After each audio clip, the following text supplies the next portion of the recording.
Hey guys, Craig here again.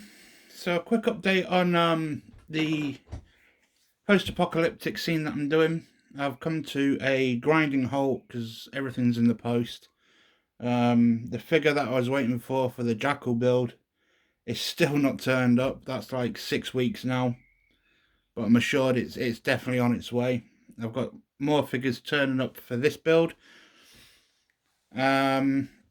And I've also got a building turning up as well, a factory for the Diorama part of this. But this is everything that I've done so far and where I'm at now. There's still a massive amount to do. So anyway, where I'm at now is the truck is pretty much all weathered. There's still graffiti and stuff to put on here. The tyres and everything are on. I've still got a bit of weathering to do with the wheels. And just generally making this look more tatty and the wheels more derelict. This side I've managed to get the old rear wheel drum done, and with that I've got the spare wheel which has got all the wheel nuts and that drilled out, where the lugs and that are still on the drum at the back there. So this wheel's going to be off and that's going to be lying somewhere near it. But that's generally the wheel there, all rusted up. As you can see, we've still got the back to put on. Again, that's waiting for parts to turn up from wherever they're coming from. But basically the back is all in pieces, which I'll show you in a minute. But that's where I'm at with the weathering so far. And I can't do much more to this now until everything's fully together. And then I can weather the last bits together. So it all looks unified rather than trying to mix it at different times. So that's the truck. So the other parts I've done, the load bed's all primed or painted base colour. I've rusted through the wheel arches and everything, so that's ready to go on that way. I've painted the interior floor with brushed steel. That's obviously still got to get weathered up, but all the interior pieces have to go onto here, which I don't have yet. So I can't do much more with this until it's done.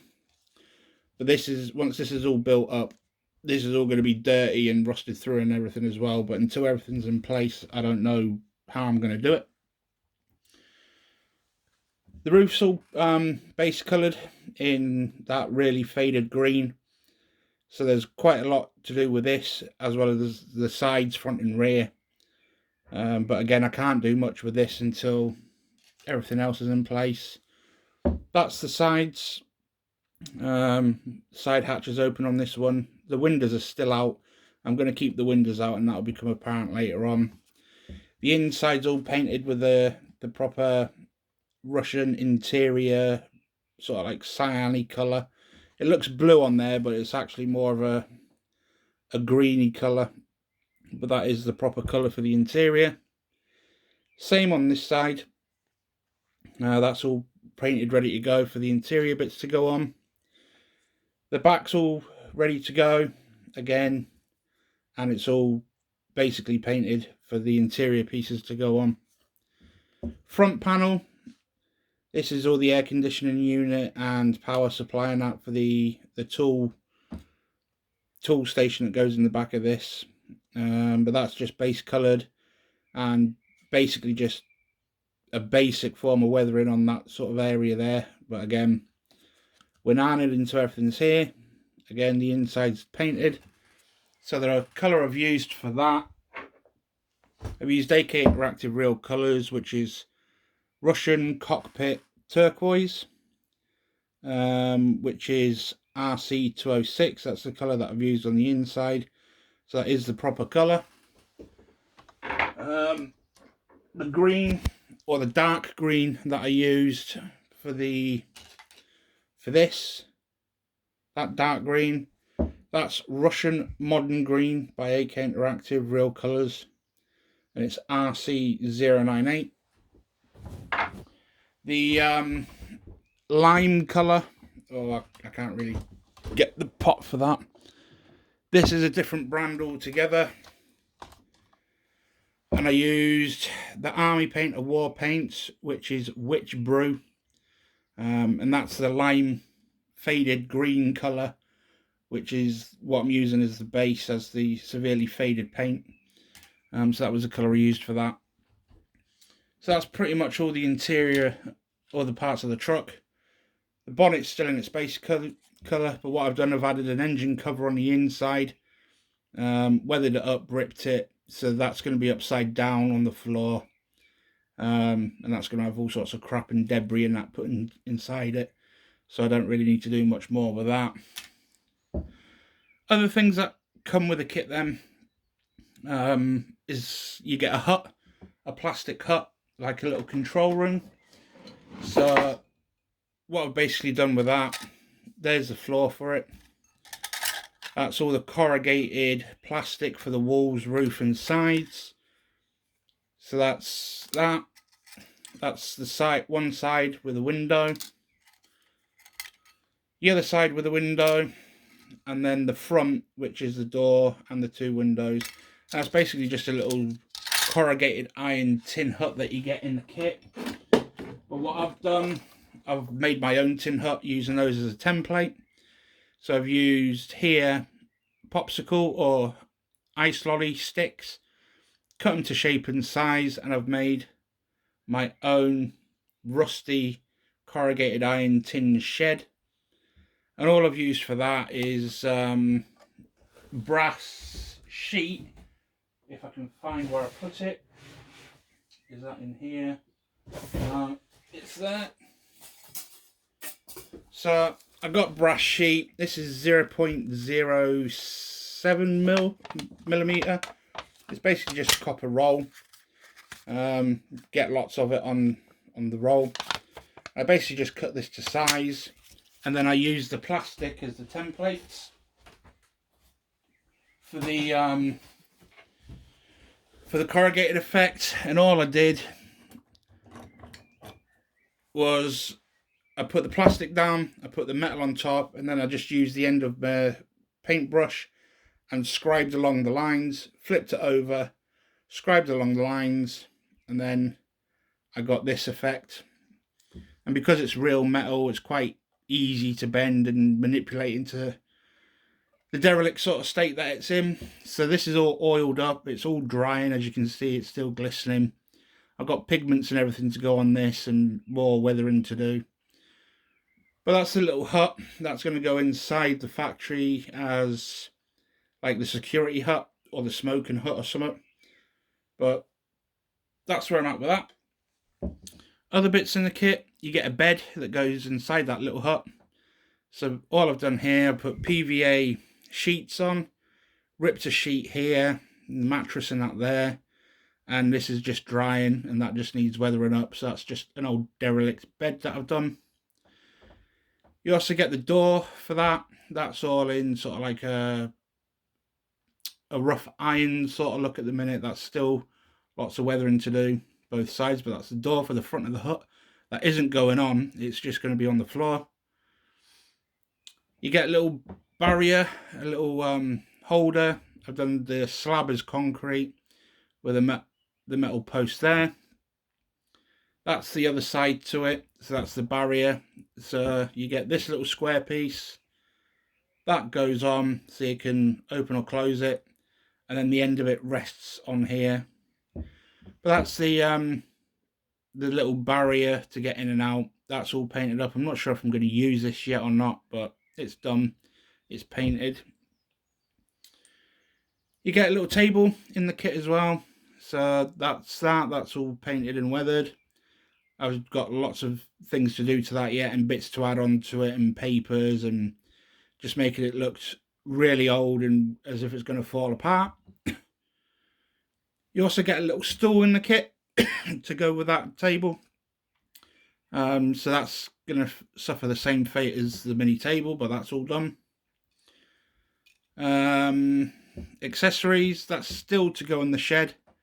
What that is basically coat hooks that goes on the rear wall. You can't really see it, but it is a plastic coat hook thing, and that just hangs on the wall, and obviously you put your jackets on it. I've got the accessories to go on the figures. Although I've painted the figures, I'm not sure if I'm using them all. But that's the little radioactive detector for the guy in the PVC hazmat suit.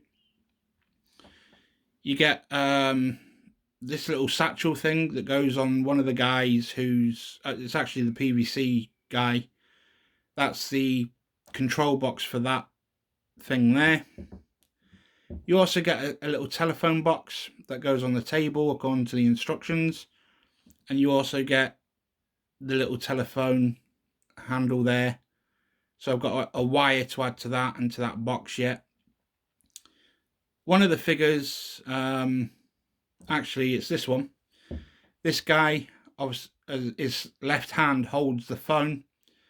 But clearly I can't get the phone in there now because I put his hand on before I put the phone on, which was my bad.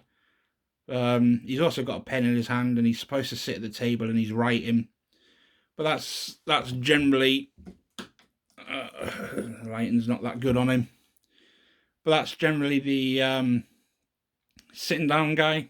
As you can see, I think my figure work's coming on leaps and bounds, particularly with the eyes and face. I've actually managed to get eyebrows on everybody now. I've actually got decent looking eyes, decent looking sort of like skin tones for the mouth and everything. So yeah, I'm actually quite proud of how these figures have turned out. Still not the best, but they're better than I've done previously. Here's another guy that I've done. Again, I'm probably not going to use this one, but he is painted, he is weathered. He's got a gas mask on, and he's just in his normal everyday uniform.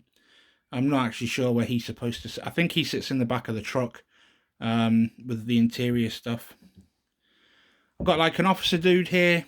He holds a bit of paper in his hand, or a book, which is, you get a plastic book thing that you put in his hand, which is just literally a square bit bent in half. But I'm actually going to give him a real piece of paper with notes on it instead of this. So it looks as though he's actually reading something. So I'm more than likely going to use him. He's going to be in the diorama somewhere. But I think he's turned out pretty well, especially with his tash. And just his overall look, I quite like it. I'm going to touch his eyes up a little bit because they are still a little bit bug-eyed on him. So I've got a little bit of touch-up to do and finish on him. This guy is a police officer. He's fully done. There's nothing else to do with him. He's got his little baton. He's in his uniform. I might use him somewhere as well because I'm pretty happy with how he turned out. And I think I've done all right with his uniform on that. A little bit of touch up on his leg there. There's a little bit of red paint that's just come off where my thumb is, just about here. So just need to put a little line there to touch that back up. But generally quite happy with how the police guys come out. And then I've got the guy in the PVC suit. This will come with a Chernobyl kit that I got. So this is everything all painted up now. So I've just got his little stick to put in his hand, the radiation detector, and the other box that goes on his belt somewhere here. And add a wire to that so it looks as though it's all attached. But he's definitely going to be in the diorama.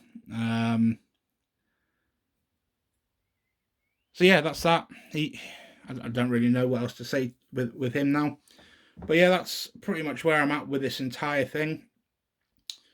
That's the 5 figures you get in the box with the Chernobyl #1 kit, and pretty much all the accessories all done and ready to go. So like I said, I'm stuck now.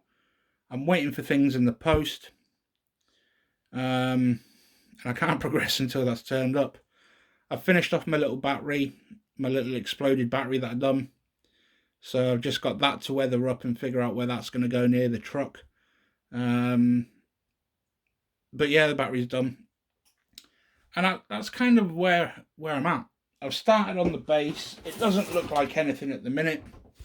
However, I'm doing like a factory floor thing because obviously there's a factory, and I've done like concrete. It's all painted, primed with Tamiya Superfine. But I can't really do much more with the base until the building turns up, so I know where everything's going to go and how it's going to look, to how I'm going to weather it. But that's the concrete slabs that I've done. It's got masking tape around here, so it looks rough, but it'll clean up real nice. And that's pretty much it for the the base so far. So I thought I'd give you a quick update on where I'm at and what I've been doing, because it's been a week or so since I last did an update for you. Oops. So yeah, if you like what you see, leave some comments or suggestions if you think I've done something wrong or can improve on. But look forward to the next update, which hopefully will incorporate all these missing pieces that I've been waiting for.